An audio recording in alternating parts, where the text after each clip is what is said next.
Hello friends, good morning. Welcome to my amazing सा प्यारा सा channel physics universe. So guys, welcome back after so many days. We are with now come together. So why this so much space in between the our lectures? So because my house has been quarantined for 14 days. So now we will continue from the our topic, concept of resistance. Okay. So फिर से start करते हैं। Corona से बच के रहिए, क्योंकि बहुत ही ज़्यादा स्पीड से फैलने वाला एक डिसीज़ है। तो थोड़ा सा ध्यान रखिए, बाहर कम निकलिए। Okay. So today's our topic is concept of resistance. तो first of all the question arise, that is what is resistance. तो ये जो रेजिस्टेंस वर्ड है उसका ज़्यादातर हम लोग यूज़ करते हैं इन इलेक्ट्रिसिटी, जो हमारी फिजिक्स की एक ब्रांच है। तो इलेक्ट्रिसिटी में रेजिस्टेंस का meaning the obstruction to flow of electron in the conductor.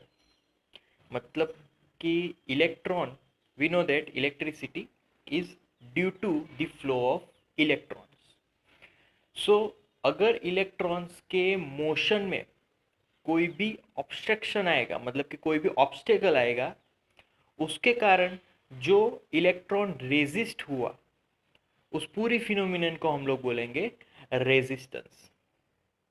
So we know that always inside the conductor there are electrons which are moving randomly. So अगर उसकी मैं यहाँ पर डायग्राम ड्रॉ करूँ, तो this type of cylinder which is made up of metal, because metal एक अच्छा conductor माना जाता है। सो अगर इसके इनसाइड जो इलेक्ट्रॉन्स है और पॉजिटिव आयंस है, अगर उसकी मैं यहाँ पर डायग्राम ड्रॉ करूँ, तो electron can move in this cylinder, but positive ions कभी भी मूव नहीं हो पाएंगे। वो एट रेस्ट पे ही रहेंगे, उसकी पोजीशन फिक्स्ड रहेगी। सो पॉजिटिव आयंस,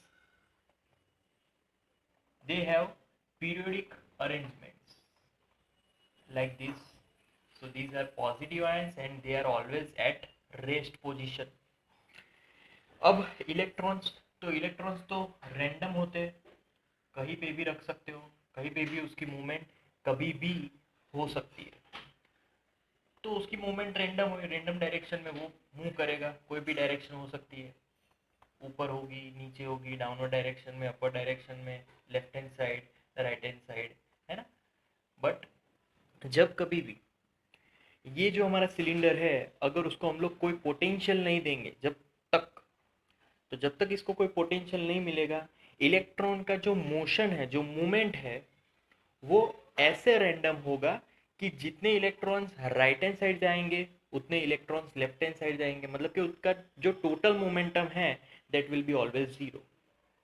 तो यहाँ पर हमने अभी भी कोई भी पोटेंशियल नहीं दिया हुआ है। दूसरी बात कि जितने इलेक्ट्रॉन्स अपवर्ड जाएंगे उतने ही डाउनवर्ड जाएंगे, है ना, क्योंकि वहां पर भी momentum will be zero, because there is no potential given to this cylinder. So अब क्या करेंगे कि यहाँ पर मैं एक बैटरी को फिक्स्ड कर देता हूँ with this cylinder, metal cylinder. तो we know that battery is always, this point is positive terminal and this will be negative terminal. तो सिलेंडर को हमने कुछ पोटेंशियल दे दिया with the help of this cell. So cell से यहाँ पर वी नो दैट कि करंट फ्लो होगा due to this cell. So current की direction it is from positive to negative, so like this. So let us we suppose that I is the current which is flowing through this cylinder. Okay. अब क्या होगा कि ये जो electrons है, वहां पर भी ये जो पॉजिटिव था, तो वहां पर जो इलेक्ट्रॉन की मोशन है वो लेफ्ट हैंड साइड होना स्टार्ट हो जाएगी। मतलब कि जो भी राइट हैंड साइड वाले जा रहे थे वो लेफ्ट हैंड साइड जाएंगे, यहाँ पर भी अगर अपवर्ड होगा तो वो लेफ्ट हैंड साइड जाएंगे, यहाँ पर भी। तो सब electrons left hand side move करेंगे। अच्छा, क्वेश्चन होगा कि why electrons move in the direction left hand side. Because जब कभी भी इलेक्ट्रॉन, यहाँ पर नेगेटिव है, तो यहाँ पर भी सिलेंडर का नेगेटिव टर्मिनल होगा, यहाँ पर पॉजिटिव होगा। तो इलेक्ट्रॉन नेगेटिव से निकल के पॉजिटिव तक जाएंगे, क्योंकि ये टर्मिनल नेगेटिव है तो सारे इलेक्ट्रॉन्स यहाँ पर रिपेल करेंगे। Due to repulsion electrons is moving in the direction of positive terminal, because positive उनको अट्रैक्ट करेगा। So that's why electrons are in one direction and they are from negative to positive terminals. So इस वजह से हमें यहाँ पर पूरे cylinder में से जो करंट है वो फ्लो हो सकता है ना। Okay, after that question is what is resistance. इसमें रेजिस्टेंस कहाँ पे आया? तो इलेक्ट्रॉन जब लेफ्ट हैंड साइड जाएंगे तो उसके बीच में क्या है? पॉजिटिव आयंस है। तो पॉजिटिव आयंस पे इलेक्ट्रॉन कोलाइड करेगा, कोलिजन होगा। तो इलेक्ट्रॉन के पास पहले काइनेटिक एनर्जी थी अबाउट सम वैल्यू। तो वो काइनेटिक एनर्जी जब भी वो पॉजिटिव आयन से या फिर कंटेनर के जो वॉल से जब भी वो इलेक्ट्रॉन्स टकराएंगे तो वो अपनी काइनेटिक एनर्जी को ट्रांसफर कर देंगे टुवर्ड्स द वॉल और towards in the positive ions. But positive ions can not move, so वो जो काइनेटिक एनर्जी है वो तो टोटल लॉस हो गई।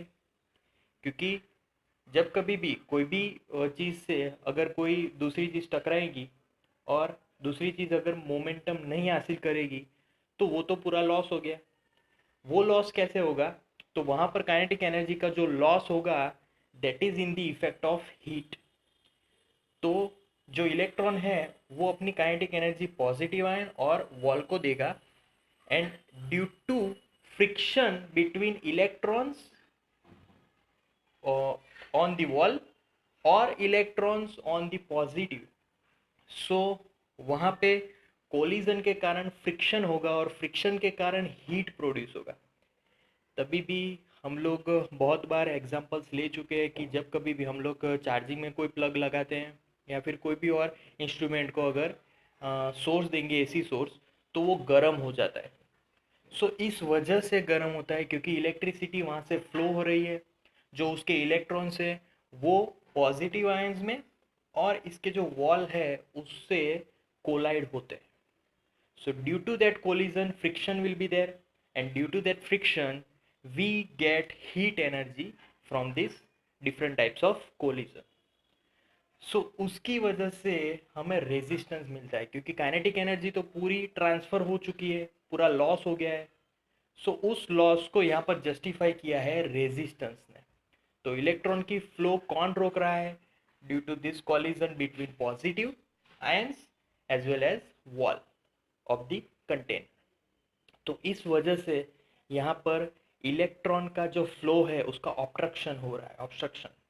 Clear? So this is the concept of resistance. So that's it for today, guys. Thank you so much for listening my video lectures till the end. That means a lot to me. Please like my videos and subscribe my channel.